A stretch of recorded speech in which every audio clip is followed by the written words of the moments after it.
너 거기 안 사? 이혼 도장 찍은 지 20분. 전 시어머니가 5천만 원을 요구하더군요. 저는 그 자리에서 1억을 송금했습니다. 왜냐고요? 이제부터 진짜 제 인생이 시작되니깐요. 3년간의 지옥 같던 결혼 생활, 그 끝에서 저는 모든 것을 되찾을 겁니다. 안녕하세요, 평안한 노년 구독자 여러분.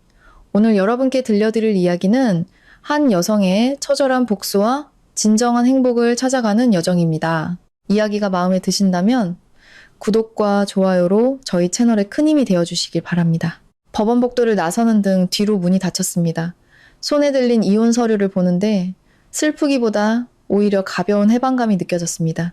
3년간의 시집살이, 3년간의 인내가 이렇게 허무하게 끝난다는 사실에 등골이 서늘해질 정도였죠. 그런데 법원 정문을 채 나서기도 전 불과 20분 전의 일이었습니다. 너 거기 안 서? 날카로운 목소리가 등 뒤에서 비수처럼 날아와 꽂혔습니다. 돌아보니 조금 전까지 가족이었던 전 시어머니가 저를 원수 보듯 노려보고 있었습니다. 그리고 그 입에서 나온 말은 제 마지막 남은 인내심마저 끊어버렸습니다. 이혼했으니 이제 남남이고 계산은 확실히 해야지. 당장 5천만 원 갚아. 저는 잠시 그 자리에 서 있다가 그만 웃음을 터뜨렸습니다. 슬퍼서가 아니었습니다. 이 순간부터 저는 더 이상 그들이 마음대로 짓밟을 수 있는 여자가 아니라는 것을 알았기 때문입니다. 서울의 초여름 소나기는 세차지 않았습니다. 법원 앞 아스팔트 위로 얇은 안개처럼 흩뿌려질 뿐이었죠. 작은 빗방울들이 돌계단에 떨어져 흔적을 남기다 이내 사라졌습니다. 영원할 것 같았던 제 3년간의 결혼 생활이 잔인할 정도로 가볍게 끝난 것처럼 말입니다. 저는 처마 밑에 서서 아직 온기가 남은 이혼 서류를 만졌습니다. 협의 이혼, 재산 분할 없음, 자녀 없음, 그 어떤 구속도 없음, 차갑고 명료한 글자들이 밝혀 있었습니다. 남들이 보면 운이 좋다고 할지도 모르죠. 하지만 그 두 글자를 얻기 위해 제가 지난 3년간 어떻게 살아왔는지는 저 자신만이 알 뿐입니다. 모든 것을 허락받아야 했던 결혼 생활. 단 한 번도 내 집이라 느껴보지 못했던 공간.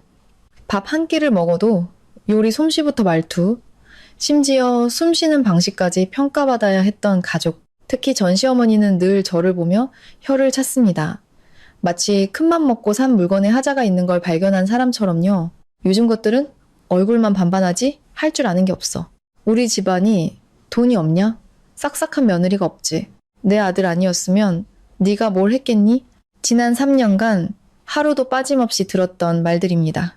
하지만 오늘 그 모든 것이 끝났습니다. 저는 젖은 돌계단을 내려섰습니다. 배웅하는 사람도, 다시 부르는 사람도 없었습니다.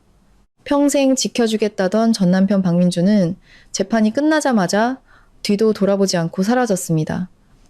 참 우스웠습니다. 제 3년의 청춘이 그의 냉정한 뒷모습 하나로 정리되는 순간이었죠. 한숨을 깊게 내쉬고 정문을 향해 발걸음을 떼려는 순간이었습니다. 너 거기 서라고 했다. 뒤돌아보지 않아도 누구인지 알 수 있는 차갑고 익숙한 목소리. 저는 걸음을 멈췄습니다. 두려워서가 아니라 아직 모든 것이 끝나지 않았음을 직감했기 때문입니다. 천천히 몸을 돌리자 몇 미터 떨어진 곳에 그 여자가 서 있었습니다. 언제나처럼 단정한 검은색 투피스, 한 올의 흐트러짐도 없는 쪽진 머리, 그리고 칼날처럼 날카로운 눈빛. 하지만 오늘 그 눈에는 경멸뿐 아니라 무언가 분하고 불만 가득한 감정이 서려 있었습니다. 그녀는 또각거리는 구두 소리를 내며 제게 다가왔습니다. 그 소리는 단호했고 위압적이었습니다. 이혼했으니 계산은 확실히 해야지. 네가 나한테 꾼 5천만 원 당장 갚아. 그녀의 목소리는 크지 않았지만 주변 사람들의 시선을 끌기엔 충분했습니다. 순간 공기가 멈춘 듯 했습니다. 저는 그녀를 보며 나지막이 웃었습니다. 5천만 원이요? 제 목소리가 저 자신에게도 낯설게 들릴 정도였습니다. 시침이 떼지 마. 그녀가 으르렁거렸습니다. 네가 회사 차릴 때 내가 보태준 돈? 내가 잊었을 것 같아? 아, 그 돈. 저와 민준 씨가 처음 사업을 시작할 때의 기억이 스쳐 지나갔습니다. 아이디어와 허술한 계획서 몇 장이 전부였던 시절. 그녀는 5천만 원을 건네주며 평생의 은인인 양수업 씨 생색을 냈습니다. 가장 우스운 건 그 돈은 이미 오래전에 다 갚았다는 사실입니다. 단지 차용증이 없었을 뿐이죠. 저는 그녀의 눈을 똑바로 쳐다보며 침착하게 말했습니다. 제가 아직 빚을 갚지 않았다고 확신하세요? 어머님? 물론이지. 그녀는 망설임 없이 답했습니다. 안 갚으면 내가 이 일을 크게 만들 줄 알아. 주변 사람들이 수군거리기 시작했습니다. 호기심, 비난, 동정의 시선이 제게 쏟아졌습니다. 예전에 저였다면 고개를 숙였을 겁니다. 조용히 돈을 주고 이 상황을 끝내려 했을지도 모릅니다. 하지만 저는 더 이상 3년 전에 그 여자가 아니었습니다. 저는 가방을 열어 휴대폰을 꺼내 화면을 빠르게 눌렀습니다. 받는 사람, 금액, 그리고 확인, 띵 하는 가벼운 알림음이 울렸습니다. 저는 휴대폰 화면을 그녀에게 돌려 보여주었습니다. 방금 1억 원 보내드렸습니다. 그녀는 물론 주변 사람들까지 숨을 죽였습니다. 뭐라고? 그녀가 더듬거렸습니다. 1억 원이요. 저는 여전히 평온한 목소리로 반복했습니다. 5천만 원이 아니고요. 그녀의 눈빛이 흔들리기 시작했습니다. 네가 미쳤구나. 난 5천만 원만 달라고 했어. 저는 그녀에게 한 걸음 다가섰습니다. 우리 사이의 거리는 1미터도 채 남지 않았습니다. 저는 처음으로 그녀의 눈을 피하지 않고 똑바로 마주 보았습니다. 5천만 원은 빌린 돈. 저는 천천히 또박또박 말했습니다. 그리고 나머지 5천만 원은 저는 고개를 살짝 기울이며 미소 지었습니다. 2번 다시 제 인생에 관여하지 말아달라는 입막음 비용입니다. 그녀는 그 자리에 얼어붙었습니다. 주변의 공기마저 굳어버린 듯 했습니다. 네가 감히 나한테 그런 말을 해? 그녀가 저를 향해 손가락질하며 부들부들 떨었습니다. 저는 대답 대신 휴대폰을 가방에 넣으며 그녀의 얼굴을 잿빛으로 만드는 한마디를 덧붙였습니다. 이제부터 어머님과 어머님 가족은 제 인생에 그 어떤 발언권도 없습니다. 차가운 바람이 불어와 빗줄기를 실어 날랐습니다. 그리고 저는 3년 만에 처음으로 진정한 자유를 느꼈습니다. 하지만 이것이 단지 시작에 불과하다는 것도 알고 있었습니다. 빗줄기는 아까보다 훨씬 굵어져 땅을 두드렸습니다. 마치 하늘도 앞으로 일어날 일의 증인이 되려는 듯 했습니다. 저는 뒤돌아 천천히, 하지만 단호하게 걸었습니다. 뒤에서 그녀의 목소리가 들려왔습니다. 이전의 날카로움은 사라지고 당혹감이 역력했습니다. 너 거기 서라니까. 저는 멈추지 않았습니다. 주머니 속 휴대폰이 울렸을 때 잠시 걸음을 멈췄을 뿐입니다. 화면에 뜬 이름, 박민준, 전 남편이었습니다. 저는 잠시 화면을 응시하다 통화 버튼을 눌렀습니다. 여보세요? 제 목소리는 스스로도 놀랄 만큼 평온했습니다. 수화기 너머에서 잠시 침묵이 흐른 뒤 다급한 그의 목소리가 들려왔습니다. 지우야, 너 지금 어디야? 저는 피식 웃었습니다. 우리 이혼했어요. 당신이 알 필요 없는 일이에요. 그러지 말고. 그는 목소리를 낮췄지만 초조함은 감추지 못했습니다. 방금 회사에서 통보받았어. 저는 아무 말도 하지 않았습니다. 그 침묵이 그에게 답이 되었을 겁니다. 설마 너야? 그의 목소리가 가라앉았습니다. 해고 결정, 네가 사인했다는 게 사실이야? 저는 눈앞의 도로를 바라보았습니다. 차들이 젖은 노면 위로 물을 튀기며 지나갔습니다. 모든 것이 평소와 같았지만 오직 제 인생만이 완전히 다른 방향으로 꺾인 후였습니다. 맞아. 저는 짧게 대답했습니다. 수화기 너머가 침묵에 잠겼습니다. 말도 안 돼. 그가 중얼거렸습니다. 네가 무슨 권리로. 저는 잠시 눈을 감았습니다. 3년. 그의 아내로 산 3년. 그 3년 동안 그는 단 한 번도 제게 묻지 않았습니다. 당신은 뭘 하고 있냐고. 무슨 계획이 있냐고. 당신은 대체 누구냐고. 이제 와서야 궁금해하다니. 그 회사가 누구 거라고 생각했어? 제가 나지막이 물었습니다. 내 거지. 내가 처음부터 일군 회사잖아. 그는 거의 반사적으로 대답했습니다. 저는 웃음을 터뜨렸습니다. 제 자신조차 씁쓸하게 만드는 웃음이었습니다. 당신 읽었다고? 저는 그의 말을 반복했습니다. 회사 운영에 쓰인 첫 자금이 어디서 나왔는지 기억은 나? 그는 말이 없었습니다. 저는 한 글자씩 힘주어 말했습니다. 어머님의 5천만 원도 당신의 적금도 아니야. 내 통장에서 나간 30억 원이었어. 수화기 너머로 마치 벼락이 내리친 듯한 정적이 흘렀습니다. 뭐라고? 그가 거의 비명을 질렀습니다. 너 지금 무슨 헛소리야? 난 헛소리 한 적 없어. 제 목소리는 점점 차가워졌습니다. 단지 당신이 들으려고 하지 않았을 뿐이지. 빗줄기가 더욱 거세졌습니다. 말도 안 돼. 그가 떨리는 목소리로 반복했습니다. 그랬다면 왜 한 번도 말을 안 했어? 저는 눈을 뜨고 앞을 응시했습니다. 돈이 없어도 아무런 조건이 없어도 당신이 내가 믿었던 그 남자가 맞는지 보고 싶었으니까. 긴 침묵. 이번에는 반박도 분노도 없는 완전한 침묵이었습니다. 오직 진실만이 남았을 뿐. 그리고 결과는 당신이 내게 답을 줬잖아. 지우야. 그의 목소리는 애원에 가까웠습니다. 우리 다시 얘기 좀 할 수 있을까? 아니, 내가 설명할게. 설명? 제가 말을 잘랐습니다. 당신 어머니가 3년 내내 나를 모욕할 때 가만히 서 있던 거, 내 돈으로 세운 회사를 당신 공로로 여긴 거, 뭘 설명하겠다는 건데 답은 없었습니다. 저는 비로소 지난 3년간 마음에 담아두었던 모든 말을 쏟아냈다는 생각에 긴 한숨을 내쉬었습니다. 박민준 씨, 저는 오랜만에 그의 이름을 불렀습니다. 제 목소리는 이상할 정도로 침착했습니다. 해고 결정은 이미 효력이 발생했어요. 당신은 더 이상 대표도 아니고 회사에 대한 어떤 권리도 없어. 말도 안 돼? 나도 지분이 있잖아? 그래, 있어. 제가 가볍게 말했습니다. 아주 가엾을 정도로 작은 5%. 그리고 나는 68%. 전화를 끊자 수화기 너머에서는 더 이상 아무 소리도 들리지 않았습니다. 오직 그가 감당할 수 없는 진실과 무거운 숨소리뿐이었습니다. 내가 왜 당신을 숨겼냐고. 돈 때문에 필요한 사람이 아니라 사랑받는 사람이 되고 싶었으니까. 빗방울 하나가 휴대폰 화면 위로 떨어졌습니다. 저는 화면을 끄고 뒤를 돌아보았습니다. 어느새 전 시어머니가 쫓아와 있었습니다. 네가 내 아들한테 무슨 짓을 한 거야? 그녀의 목소리는 이제 정말 공포에 질려 있었습니다.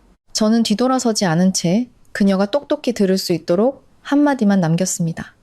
모든 것을 원래 있어야 할 제자리로 돌려놓았을 뿐입니다. 비는 여전히 내렸지만 더 이상 춥게 느껴지지 않았습니다. 다음날 아침, 서울의 하늘은 밤새 내린 비에 씻겨나가 수정처럼 맑았습니다. 햇살이 도심의 고층 빌딩 유리창에 부딪혀 반짝였습니다. 모든 것이 평화로워 보였지만 평안그룹 본사 18층 건물 안에서는 거대한 폭풍이 막 시작되고 있었습니다. 차에서 내리자 제 구두 굽이 1층 로비의 화강한 바닥에 닿았습니다.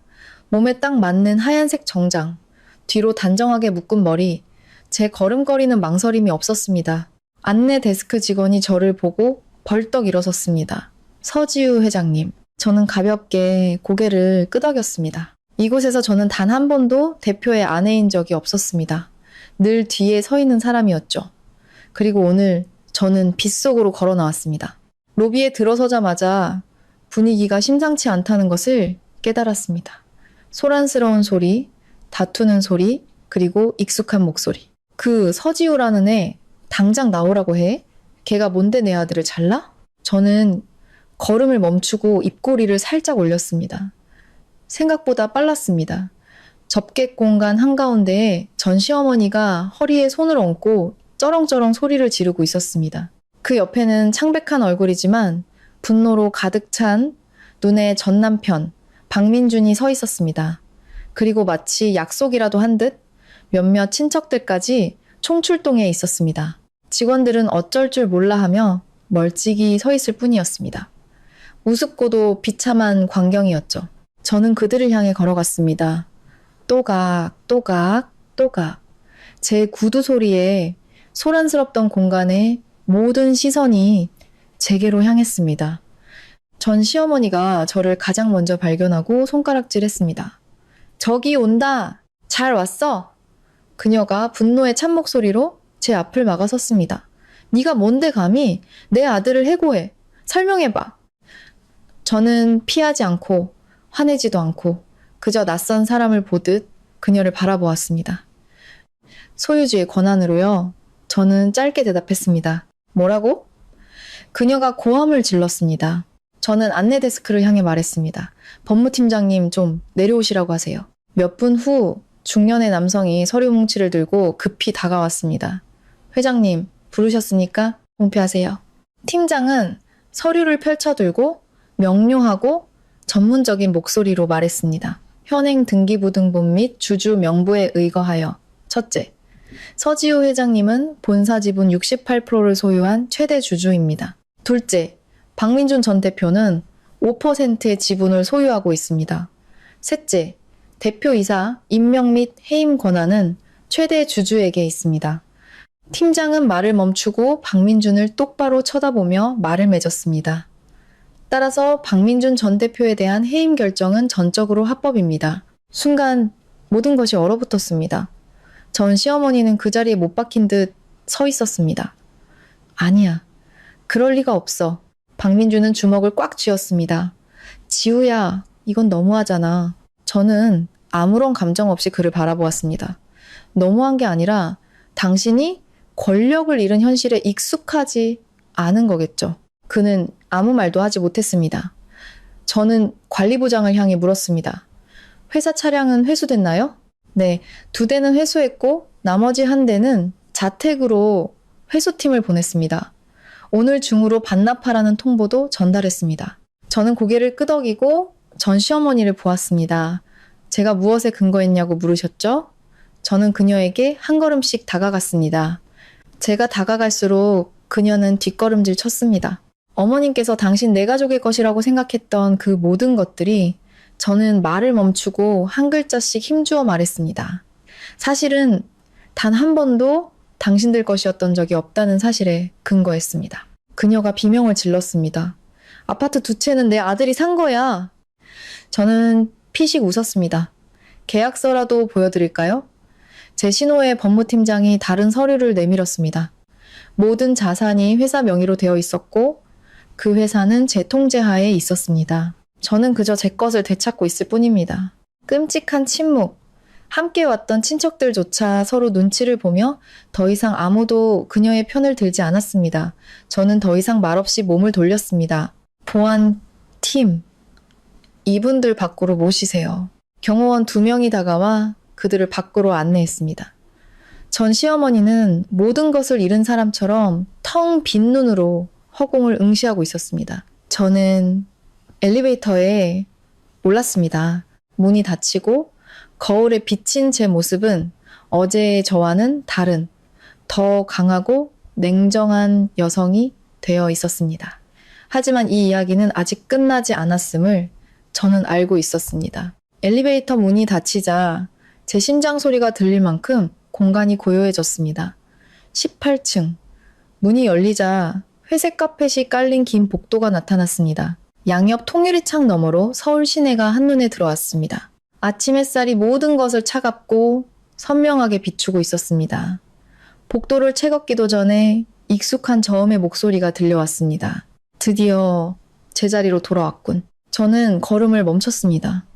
뒤돌아보지 않아도 잊고 있던 기억들이 한꺼번에 밀려왔습니다. 제가 돌아보자 그가 서 있었습니다. 책상에 가볍게 기댄 채 주머니에 손을 넣고 평온하지만 깊이를 알 수 없는 눈으로 저를 보고 있었습니다. 강태야, 다시는 만나지 못할 거라고 생각했던 남자. 당신이 왜 여기에?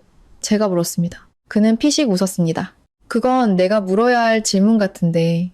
그는 천천히 제게 다가왔습니다. 3년 동안 사라졌던 서지우 회장께서 이제야 나타나셨군. 저는 주먹을 살짝 쥐었습니다.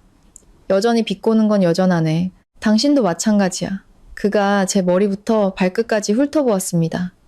몸을 숨기는 재주는 여전해. 과거가 수면 위로 떠올랐습니다. 저는 그에게 어떤 감정도 들키고 싶지 않아 고개를 돌렸습니다. 여긴 무슨 일이야? 일 때문에. 그가 서류 뭉치 하나를 책상 위에 올려놓았습니다. 싱가포르 지사. 3년 전에 당신이 내팽개치고 간 프로젝트. 저는 그 서류에서 눈을 뗄 수 없었습니다. 익숙한 프로젝트명, 투자액, 아직도 이걸? 기다린 거지. 그가 말했습니다. 공기가 무거워졌습니다. 저는 더 이상 피할 수 없다는 것을 알았습니다. 옛날 이야기 하러 온 거야? 강태아가 고개를 저었습니다. 질문 하나 하러 왔어. 그는 진지한 눈으로 저를 똑바로 바라보았습니다. 3년 전, 왜 프로젝트에서 30억 원을 빼내간 거지? 그 질문은 제가 묻어두려 했던 기억을 정통으로 찔렀습니다. 저는 침묵했습니다. 그가 한 걸음 더 다가왔습니다. 그 돈 때문에 프로젝트 전체가 무너질 뻔했다는 건 알아? 내가 다시 메웠잖아. 알면서 왜 물어? 당신 입으로 듣고 싶어서.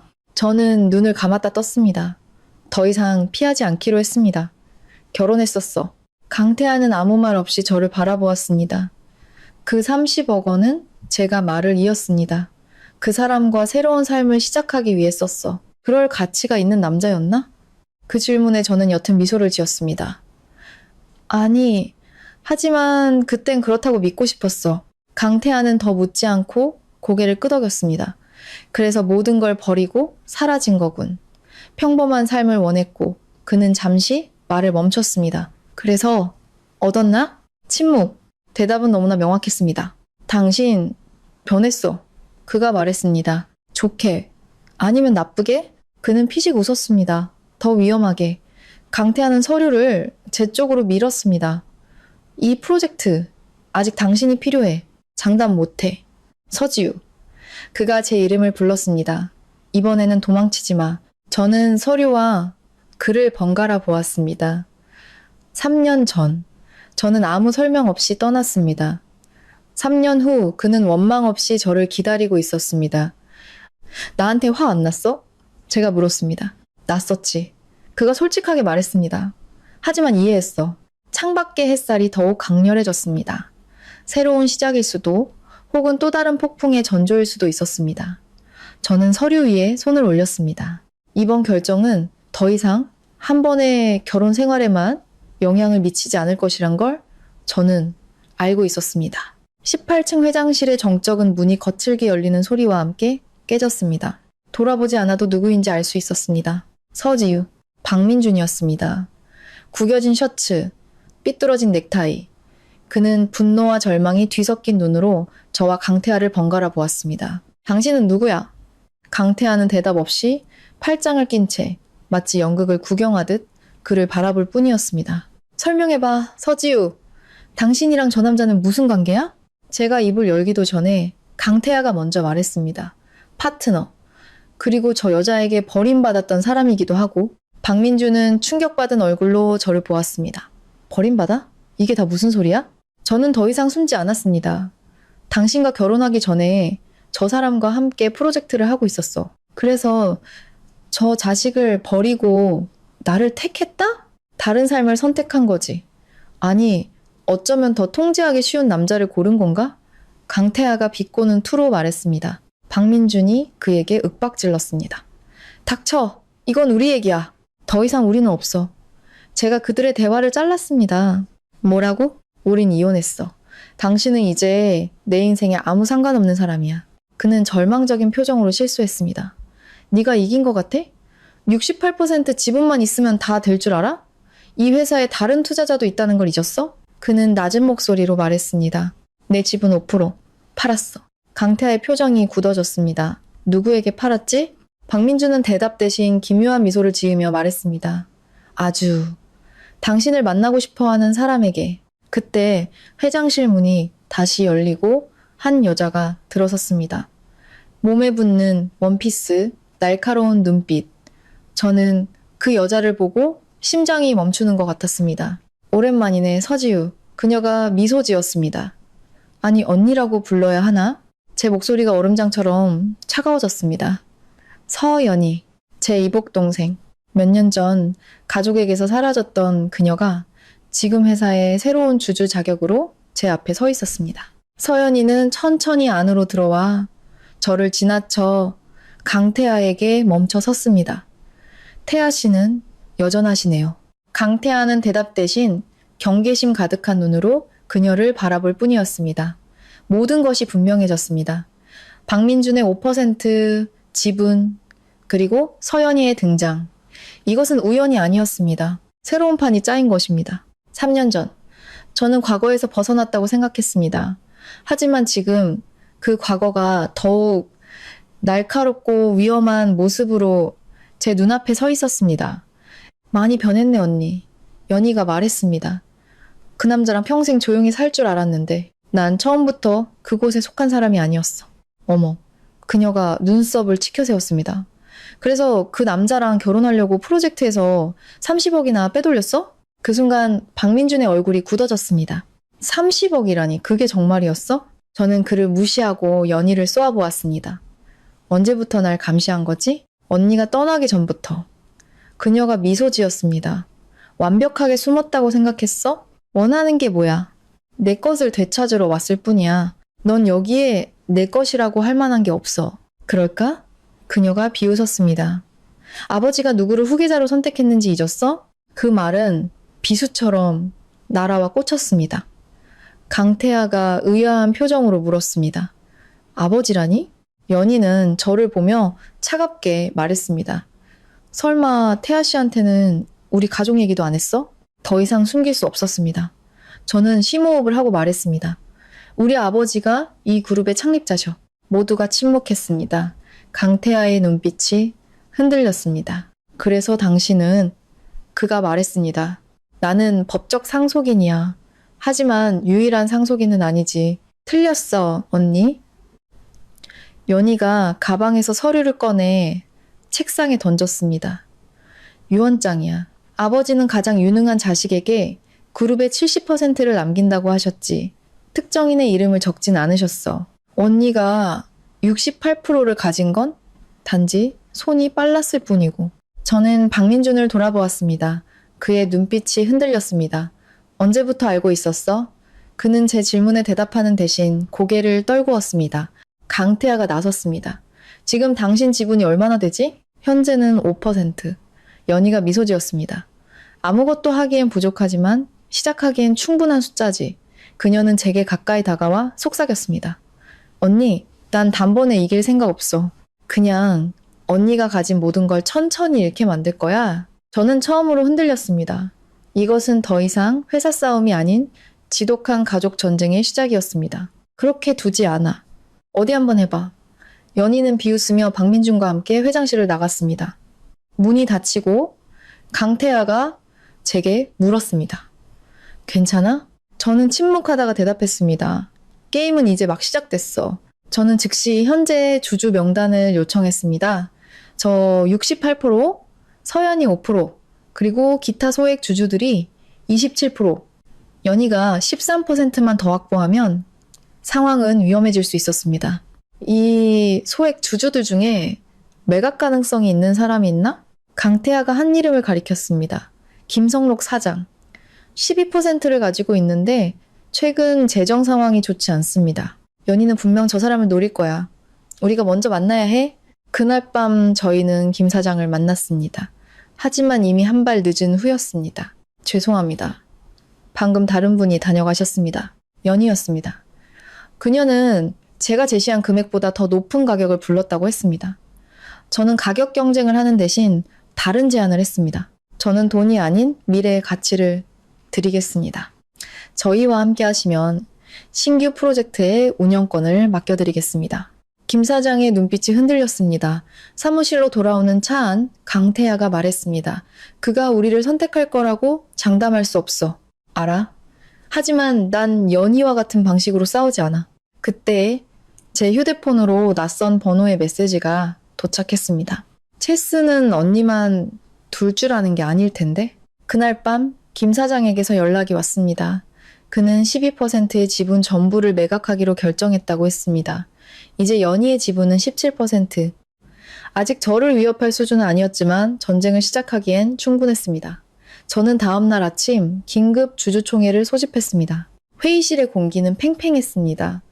제가 경영 안정화를 위한 이사회 재구성을 제안하자마자 연희가 반대하고 나섰습니다. 저는 지난 3년간의 모든 재무활동에 대한 특별 감사를 제안합니다. 그녀의 시선은 제게 꽂혀 있었습니다. 30억 원. 그 돈이 어떻게 회사에서 빠져나갔는지 의심스럽습니다. 저는 횡령의 가능성이 있다고 봅니다. 회의장이 술렁이었습니다. 모든 시선이 제게 쏟아졌습니다. 저는 잠시 침묵하다가 입을 열었습니다. 인정합니다. 모두가 충격에 빠졌습니다. 제가 30억 원을 인출한 것은 사실입니다. 하지만 저는 서류 뭉치를 테이블 위에 내려놓았습니다. 그 돈은 회사의 공금이 아닌 제 개인 자산이었습니다. 공식적인 증자 절차를 거치지 않은 개인 투자금이었고 여기 모든 증빙 서류가 있습니다. 연희의 얼굴이 굳어졌습니다. 하지만 그녀는 물러서지 않았습니다. 좋아요. 돈 문제가 아니라면 아버지의 죽음은 어떻죠? 회의실이 얼어붙었습니다. 그녀는 저를 똑바로 보며 모든 사람이 들을 수 있도록 또박또박 말했습니다. 언니, 아버지의 죽음과 정말로 관련 없다고 자신할 수 있어? 저는 그 자리에 얼어붙었습니다. 연희가 방금 연 것은 한번 들어가면 누구도 되돌아올 수 없는 판도라의 상자였습니다. 모두가 저를 쳐다보고 있었습니다. 강태아가 낮은 목소리로 제 이름을 불렀을 때 저는 겨우 정신을 차렸습니다. 저는 눈을 감았다 떴습니다. 그래, 관련 있어. 회의장은 충격으로 아수라장이 되었습니다. 연희의 입가에 기다렸다는 듯 미소가 번졌습니다. 하지만 네가 생각하는 방식은 아닐 거야. 저는 회의실 중앙으로 걸어 나갔습니다. 그날 나는 아버지와 크게 다퉜어. 아버지는 당장 회사를 맡으라고 하셨지만 난 평범하게 살고 싶다며 거절했지. 제 목소리가 가늘게 떨렸습니다. 아버지는 내가 이 문을 나서는 순간 다시는 돌아오지 말라고 하셨어. 그리고 나는 그 문을 나섰어. 내가 떠나고 30분 뒤 아버지는 뇌졸중으로 쓰러지셨지. 곁에 아무도 없었어. 내가 떠나지 않았다면 아버지는 살았을지도 몰라. 연희가 소리쳤습니다. 그래, 언니가 인정했네. 언니가 아버지를 죽인 거나 다름없어. 아무도 반박하지 못했습니다. 그때 강태아가 나섰습니다. 그건 살인이 아니라 비극이야. 당신은 거기에 없었잖아. 연희가 악을 썼습니다. 나는 있었어. 아버지가 혼자 쓰러져 계실 때 내가 도착했다고? 그 순간 저는 그녀의 말에서 이상한 점을 발견했습니다. 네가 도착했다고? 저는 그녀에게 다가가며 물었습니다. 구급대원보다 먼저 도착한 거야? 그럼 왜 바로 신고하지 않았지? 닥쳐! 연희가 처음으로 평정심을 잃고 소리쳤습니다. 그 반응만으로 충분했습니다. 회의장의 분위기는 순식간에 역전되었습니다. 저는 한 걸음 물러섰습니다. 이 이야기는 더 이상 누가 옳고 그른가의 문제가 아니었습니다. 누가 무엇을 숨기고 있는가의 문제였습니다. 연희는 무너진 표정으로 저를 노려보았습니다. 그래, 내가 다 말해줄게. 그날 언니가 떠나고 내가 도착했을 때 아버지는 아직 살아계셨어. 모두가 숨을 죽였습니다. 아버지는 나를 보고 말씀하셨어. 마지막 힘을 다해서 지우는 부르지 말라고. 믿을 수 없었습니다. 아버지는 언니가 그런 모습을 보는 걸 원치 않으셨던 거야. 난 바로 구급차를 불렀어. 하지만 너무 늦었던 거야. 그녀는 저를 증오에 찬 눈으로 바라보았습니다. 언니는 떠나버렸고 남은 건 나였어. 장례식도 내가 치르고 아버지의 마지막 모습도 내가 봤어. 그런데 유언장엔 내 이름은 없었지. 그제야 저는 모든 것을 이해했습니다. 연희가 원했던 것은 돈이나 회사가 아니었습니다. 아버지에게 인정받고 싶었던 한 명의 딸로서의 자리였습니다. 저는 천천히 그녀에게 다가가 말했습니다. 내 말이 맞아. 나는 떠났고 그 자리에 없었어. 하지만 그게 네가 모든 걸 파괴해야 할 이유는 되지 않아. 싸움은 이제 그만하자. 이 집은 너와 나눌게. 네가 원해서가 아니라 아버지를 위해서. 연희의 눈빛이 흔들렸습니다. 그녀는 잠시 저를 바라보다가 씁쓸한 미소를 지으며 돌아섰습니다. 문 앞에서 그녀가 말했습니다. 아직 안 끝났어. 문이 닫혔습니다. 싸움은 끝났지만 전쟁은 다른 국면으로 접어들고 있었습니다. 그것은 과거와의 싸움이었습니다. 회의실에 혼자 남았을 때 강태아가 다가와 물 한 잔을 건넸습니다. 지금은 억지로 강한 척 하지 않아도 돼. 그의 말에 긴장이 풀렸습니다. 다 끝났다고 생각했는데 아니, 그가 말했습니다. 이제부터가 진짜 시작이야. 그는 잠시 머뭇거리다 말했습니다. 3년 전 네가 떠날 때 붙잡지 않았던 걸 후회해. 억지로 붙잡으면 네가 행복하지 않을 거라고 생각했어. 내가 틀렸었지. 우리는 처음으로 서로의 진심을 마주했습니다. 아버지의 죽음. 다시 제대로 조사해야겠어. 내가 도울게. 그때 연희는 주차장에서 누군가에게 전화를 걸고 있었습니다. 그녀가 움직이기 시작했어. 더 깊이 파봐. 시작은. 그 해의 병원 기록부터야. 진실을 찾으려는 자와 진실을 더 많이 알고 있는 자. 우리의 길은 이제 하나의 비밀을 향해 가고 있었습니다. 다음 날, 저희는 아버지가 마지막으로 실려갔던 병원을 찾았습니다. 하지만 병원 측의 대답은 충격적이었습니다. 서복진 회장님의 진료 기록은 시스템에 존재하지 않습니다. 기록이 삭제된 것입니다. 저희는 수소문 끝에 당시 응급실 당직 의사였던 분을 찾아냈습니다. 그는 아버지의 사건 직후 갑자기 병원을 그만두었다고 했습니다. 외곽의 낡은 집에서 만난 그는 모든 것을 털어놓았습니다. 누군가 기록을 삭제하라고 지시했습니다. 그래서 제가 개인적으로 사본을 보관하고 있었죠. 그가 건넨 기록에는 충격적인 사실이 적혀 있었습니다. 아버지가 발견된 시각과 병원에 도착한 시각 사이에는 32분의 공백이 있었습니다. 그날 따님이 떠나신 후 댁에 들어간 사람은 2명이었습니다. 한 명은 따님의 동생이었고 다른 한 명은 회사의 전 재무이사였던 이광훈 씨였습니다. 이광훈. 그는 아버지의 장례식 직후 갑자기 회사를 그만두고 사라졌던 인물이었습니다. 구급차를 부른 것은 이광훈 씨였습니다. 따님의 동생은 먼저 도착했지만 신고하지 않았죠. 그 32분 동안 두 사람은 집안에서 심하게 다투고 있었습니다. 더 충격적인 거는 그 의사 역시 두 사람에 대한 기록을 삭제하라는 압력을 받았다는 사실이었습니다. 배우는 회사 내부에 있었습니다. 우리는 이광훈 씨를 찾아야 해요. 의사는 고개를 저었습니다. 그분은 이미 돌아가셨습니다. 이광훈 씨는 아버지의 죽음 한 달 뒤 계단에서 떨어지는 사고로 사망했습니다. 하지만 그는 죽기 전 의사를 찾아와 이렇게 말했다고 합니다. 만약 나에게 무슨 일이 생긴다면 그건 절대 사고가 아닐 겁니다. 모든 조각이 맞춰졌습니다. 아버지의 죽음은 단순한 비극이 아니었습니다. 그 뒤에는 거대한 음모가 있었습니다. 그때 제 휴대폰으로 발신자 불명의 메시지가 도착했습니다. 지금이라도 멈춰. 더 파고들면 다음은 당신 차례야. 이것은 단순한 조사가 아니라 목숨을 건 싸움이었습니다. 하지만 저는 물러서지 않았습니다. 저희는 이광훈 씨의 사망 진단서에 사인을 한 법액관을 찾아갔습니다. 그는 모든 것을 자백했습니다. 돈을 받았습니다. 이사회의 지시였죠. 그의 증언으로 모든 진실이 밝혀졌습니다. 아버지는 회사 내부의 부패 세력을 전부 척결하려 하셨습니다. 이에 위협을 느낀 이사회의 핵심 인물들이 아버지의 갑작스러운 발병을 기회로 삼아 연희와 이광훈의 현장 도착을 이용하고 구조를 의도적으로 늦춰 아버지를 죽음에 이르게 한 것이었습니다. 그리고 진실을 아는 이광훈마저 사고로 위장해 살해했던 것입니다. 일주일 후 저는 기자회견을 열고 모든 진실을 폭로했습니다. 평안그룹은 뿌리부터 흔들렸고 관련자들은 모두 법의 심판을 받았습니다. 낡은 제국은 무너졌지만 그 자리에는 투명하고 새로운 회사가 다시 태어났습니다. 어느 날 오후 연희가 저를 찾아왔습니다. 언니가 이겼네. 저는 고개를 저었습니다. 이 싸움의 승자는 없어.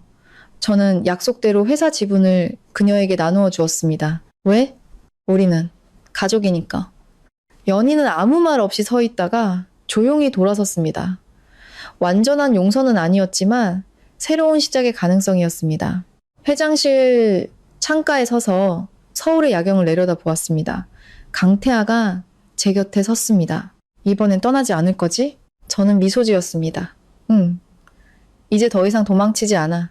오늘의 이야기는 어떠셨나요? 구독자 여러분, 서지우 씨의 이야기는 우리에게 많은 것을 생각하게 합니다. 때로는 침묵이 더 큰 상처를 만들고 묻어둔 과거는 반드시 우리를 다시 찾아온다는 것을 말입니다.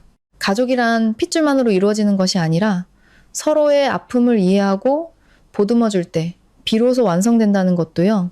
권력과 돈이 인생의 전부가 아니며 가장 중요한 것은 진실을 마주할 용기라는 것을 그녀는 온몸으로 보여주었습니다. 과거로부터 도망치는 것이 아니라 그것을 끌어안고 나아갈 때 우리는 비로소 진정한 어른이 평안한 노년을 맞이할 준비가 되는 것이 아닐까요? 여러분은 이 이야기 속에서 어떤 자신의 모습을 발견하셨나요? 여러분의 소중한 감상과 생각을 댓글로 남겨주세요. 오늘의 이야기가 마음에 드셨다면 좋아요와 구독 버튼을 꼭 눌러주시고 이 이야기가 더 많은 분들에게 닿을 수 있도록 공유해 주시면 감사하겠습니다. 여러분의 마음속에 잔잔한 울림을 전하는 곳, 평안한 노년이었습니다. 다음에도 따뜻하고 깊이 있는 이야기로 찾아뵙겠습니다.